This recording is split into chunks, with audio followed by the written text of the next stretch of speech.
வணக்கம். சித்தக்கேர் உணவே மருந்து மருந்தே உணவு. மைதா உணவுகள் ஏன் சாப்பிடக்கூடாது திரும்ப திரும்ப சொல்றாங்க. மருத்துவர்களும் சித்த மருத்துவர்களும் சொல்றாங்க, அலோபதி மெடிசன் மருத்துவர்களும் சொல்றாங்க அப்படிங்கிறது தெரிஞ்சுக்கலாம். இது கோதுமை மாவுலேருந்து எடுக்கப்படுது அப்படிங்கிறது நமக்கு எல்லாமே தெரியும். கோதுமை மாவில் இருக்கிற நார் சத்து மிகுந்த ஐட்டங்களும் சரி, ஆன்டி ஆக்சிடென்ட்ஸும் சரி, புரோட்டீனும் சரி எல்லாத்தையும் எடுத்துட்டு வெறும் கார்பு நிறைந்த எண்டோஸ்போமை மட்டும்தான் மைதா மாவில் இருக்குது.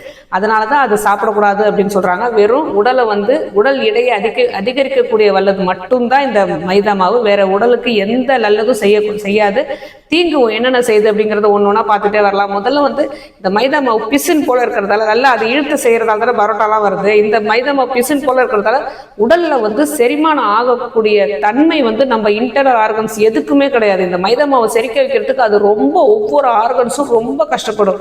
வாயிலேருந்து உள்ள சலைவாலேருந்து, எண்டோஸ்போம்லேருந்து, வயிறுலேருந்து இது கால் பிளாடர்லேருந்து உருவாகிற பைல்லேருந்து எல்லாமே, லிவர்லேருந்து கிட்னி எல்லாமே கஷ்டப்படும். இன்டர்னல் ஆர்கன்ஸ் அவ்வளவும் இதை செரிமானம் பண்ண வைக்கிறதுக்கு இதில் உள்ள சக்தி எதுவுமே கிடையாது அப்படின்னு சொல்லிட்டோம். இதை சாதாரணமாக செரிமானம் பண்ணி இதை நம்ம ஸ்டூலாக வெளியே தள்ளுறதுக்கே அவ்வளோ நம்மளோட உள்ள ஆர்கன்ஸ் எல்லாமே கஷ்டப்படும் போது, ஒவ்வொரு தரையும் கஷ்டப்படும் போது என்ன செய்யும் அப்படின்னா, மைதமா உள்ளார வரும்போது அதை வெளியே தள்ளுறதுக்கு அவ்வளோ சிரமமாகி ஒவ்வொரு ஆர்கன்ஸும் உள்ளார உள்ள உள்ளுறுப்புகள் எல்லாமே வீக்கம் அடைந்து விடும். அதனால தான் இது சாப்பிட்டா நமக்கு நிறைய செயல்பாடுகள், நம்ம உள்ளுறுப்புகள் எல்லாமே செயல்பாடுகளை இழந்து நமக்கு நிறைய பிபி வருது, சுகர் வருது, கொலஸ்ட்ரால் வருது அப்படின்னு நிறைய சொல்கிறோம். அதனால தான் ஏன் ஃபாரினர்ஸ் மட்டும் இந்த மைதா மாவு யூஸ் பண்ணி தானே அவங்க ஓல் வீட் கிரெயின் அப்படின்னு சொல்கிறாங்க.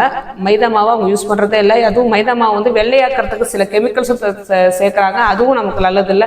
ஃபாரின்ல ஃபுல்லாக பிரெட்டு தானே சாப்பிட்றாங்க அப்படின்னு கேட்டால் அவங்க இந்த மைதா மாவு ஆகிறதுக்கு முன்னாடி கோதுமை மாவை மட்டுமே அவங்க அதை செய்து அதால் மட்டுமே செய்த உணவுகளில் பிஸாவும் சரி, பர்கரும் சரி, பிரெட்டும் சரி எல்லாமே அதை செய்கிறாங்க. அது நமக்கு இங்கே கிடைக்கிறதே கிடையாது. நமக்கு கிடைக்கிற வெறும் சக்கையான மைதா மாவை எவ்வளோ குளவு நம்ம தவிர்க்கிறோமோ அவ்வளோ நல்லது.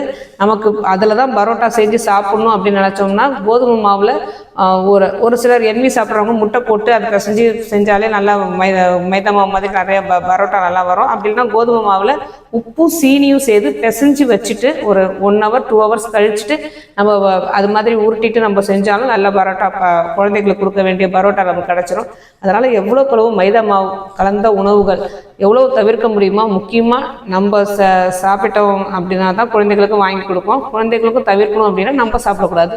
ரெண்டுமே இன்டர் ரிலேட்டட் தான். ஸோ மைதா மாவை தவிர்த்துட்டு நம்ம உணவுகளில் நல்லா செஞ்சுட்டே வந்தோம் அப்படின்னா நமக்கு ஃப்யூச்சரில் தொடர்ந்து சாப்பிட்டுட்டே வரதை தவிர்த்துட்டோம் அப்படின்னால ஃப்யூச்சரில் பிபிலேருந்து கொலஸ்ட்ரால்லேருந்து எதுவுமே நமக்கு வராது.